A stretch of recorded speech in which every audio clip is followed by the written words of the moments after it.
बिस्मिल्लाहिर्रहमानिर्रहीम। अस्सलाम वालेकुम। Tariq Javed Khokhar advocate law for you channel के साथ चैनल को सब्सक्राइब कर लें, लाइक शेयर कमेंट्स करें और अपनी राय का इजहार भी करें।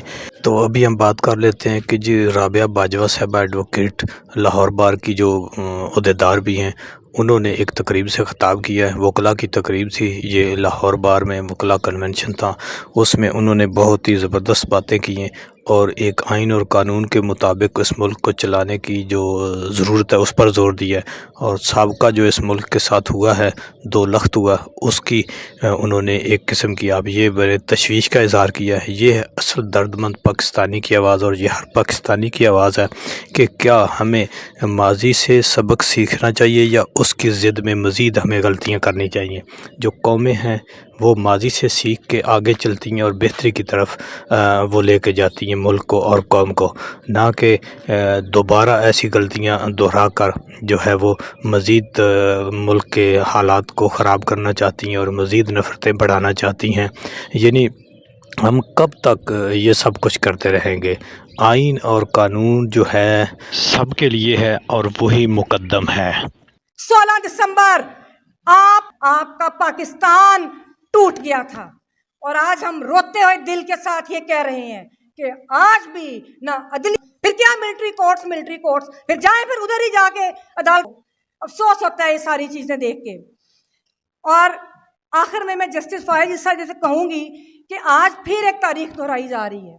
जो भुट्टो वाली तारीख थी ना, अगर आप तब्दील करना चाहते हैं तो जो आपके पास ज़ेर इल्तवा मुकदमात हैं, आप उनको इंसाफ दे के तारीख तब्दील करें। आप भुट्टो के फैसले को, अब आपने क्या उसको इंसाफ देना है भुट्टो को? वो भुट्टो को नहीं, पूरी कौम को के साथ बेइंसाफ़ी की गई और आज आप फिर वो तारीख दोहरा रहे हैं कि उसी तरह आप साबिक वज़ीर आज़म का खुफिया ट्रायल कर रहे हैं। जिस तरह भुट्टो को जब उसने कहा कि मैंने बात करनी है तो अदालती कमरे, ये हाई कोर्ट को बंद कर दिया गया था, किसी को भुट्टो की बात नहीं सुनने दी गई थी। आज वही आप इमरान खान के साथ कर रहे हैं। आज उस आपने उनको गवाह क्रिएट किए और आपने क्या वो था मसूद खान जो इंटेलिजेंस एजेंसी का सरबराह था, आपने उसको 2 माह अगवा किया।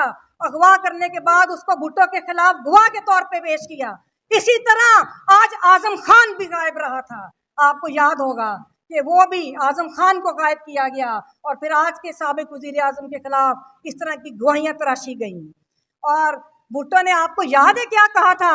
जस्टिस फायज ईसा और तमाम अदलिया के जजेस को मैं ये बताना चाहती हूँ कि जब भुट्टो इस हाई कोर्ट में अपने प्रोसीडिंग्स के बाहर निकले थे तो उन्होंने कहा था नो कोर्ट। भुट्टो ने कहा था no court no justice, thank you Jimmy Carter. और हमें दिल खून के आंसू रोता है। मुझे आज भुट्टो याद आ रहा है, मेरा दिल खून के आंसू रो रहा है जो कहता था no court no justice, thank you Jimmy Carter. तो क्या आप लोग, ये जुडिशरी ये चाहती है कि कल इमरान खान ये कहे no court no justice, thank you chief justice? और इस तारीख को बचा लो, अभी भी वक्त है, पाकिस्तान को बचा लो। चंद दिन पहले साबिक वजीर आजम इमरान खान ने एक खत लिखा था जस्टिस फायज ईसा को और उन्होंने अपनी जमात के हवाले से, पॉलिटिकल विक्टिमाइजेशन के हवाले से, अपने जो भी उनके अपने हकूक का तहफ़्फ़ुज़ मांगा था सुप्रीम कोर्ट से। लेकिन जस्टिस फायज ईसा, आपने उसको जवाब दे दिया। तो क्या एक साबिक वज़ीर आज़म या कोई भी शहरी जो अपने हकूक का तहफ़्फ़ुज़ चाहता है, क्या वो सुप्रीम कोर्ट के चीफ जस्टिस को नहीं खत लिखेगा? क्या वो आर्मी चीफ को खत लिखेगा? क्यों आप लोगों ने उनको इंसाफ नहीं दिया? कल जिस तरह खतीजा शाह के साथ हुआ, उसके ऊपर मेरा ख्याल है कि ये नजर आ रहा है कि पाकिस्तान के अंदर कोई जुडिशरी एग्जिस्ट नहीं करती। पहले ये सियासी वर्कर्स और सियासी खवातीन को एक केस के अंदर जमानत मिलती है, दूसरे केस के अंदर, तीसरे केस में, चौथे केस में फिर उनको एमपीओ में डिटेन कर लिया जाता है और अब उसको कत्ल के मुकदमे के अंदर एक दूसरे प्रोविंस के अंदर लेके जा गए। इसके बाद क्या आपके पास जवाब रह जाता है कि आप इन ओहदों के ऊपर काम करें? क्यों चीफ जस्टिस पाकिस्तान आपने इन इंसानी हकूक की पामालियों का नोटिस नहीं लिया? तो क्या इस तरह आप लेवल प्लेइंग फील्ड देंगे कि ये लोग अपने जो है ये इलेक्शंस कंटेस्ट कर सकें? क्या सारी सियासी जमातों को इलेक्शन लड़ने का और सियासी वर्कर्स को सियासी अमल में हिस्सा लेने का हक हासिल नहीं है? अभी आप भुट्टो केस की दोबारा आपने सुनवाई शुरू की।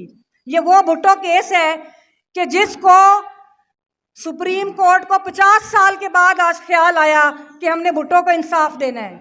तो हम आपको ये बता दें कि भुट्टो केस के फैसले को तो अवाम ने उसी दिन मुस्तरद कर दिया था। उस दिन भी एक बेंच था। इसी तरह चीफ जस्टिस पाकिस्तान अनवारुल हक ने वो बेंच बनाया था। उसने बेंचों की सियासत की और उसने उन जजेस को पहले रिटायर करवाया जो भुट्टो के हक में फैसला दे रहे थे, और उसके बाद उसने भुट्टो का सियासी और अस्करी कत्ल किया, जिसके बाद पाकिस्तान को आज तक उस सियासी कत्ल का, उस अदालती कत्ल का पाकिस्तान खमियाजा भुगत रहा है। इसी तरह 16 दिसंबर आने वाली है। देखा कि जस्टिस एजाजुल एहसन जो उस कमेटी के रुकन है जिसने बेंच कॉन्स्टिट्यूशन कमेटी के, उन्होंने खत लिखा chief justice Pakistan justice Faez Isa को, और उन्होंने अपने रिजर्वेशंस का इजहार किया कि जो बेंच मिलिट्री कोर्ट्स के हवाले से उनकी अपील सुनने के लिए जो बेंच बनाया गया है, वो बेंच के अंदर जिस तरह प्रैक्टिस एंड प्रोसीजर की प्रोविंस को पामाल किया गया और साथ उन रवायात को पामाल किया गया जिनकी बुनियाद के ऊपर बेंच बनते हैं, तो उन्होंने अपने उन खदशात रिजर्वेशंस को खत की शक्ल में चीफ जस्टिस के सामने रखा। इसी तरह साबिक chief justice Pakistan justice Jawad Khwaja ने भी एक खत लिखा है और उन्होंने भी अपने खदशात का इजहार किया कॉन्स्टिट्यूशन ऑफ बेंच के ऊपर जिसने मिलिट्री कोर्ट्स के अपील सुननी है।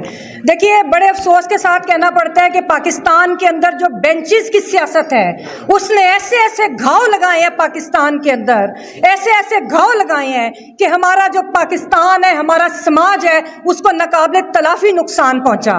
ये बेंचेस की जो सियासत थी, ये इंसाफ देने के लिए नहीं, ये जो बेंचेस बनाए जाते हैं वो अफसोस के साथ कहना पड़ता है कि मनपसंद फैसले लेने के लिए बेंचेस बनाए जाते हैं। और यही आज मिलिट्री कोर्ट्स के हवाले से हमें नजर आ रहा है और हम सब लोग अपनी रिजर्वेशंस का इजहार करते हैं। बल्कि आप ये देखें कि जो पीडीएम ने कानून साजी की, जस्टिस फायद ईसा पार्लियामान के अंदर गए, वो बड़ी जमहूरियत को शाबाश देने पार्लियामेंट के अंदर गए। ये वही पीडीएम थी जिसने वुकला प्रोसीजर वो प्रोटेक्शन एक्ट बनाया।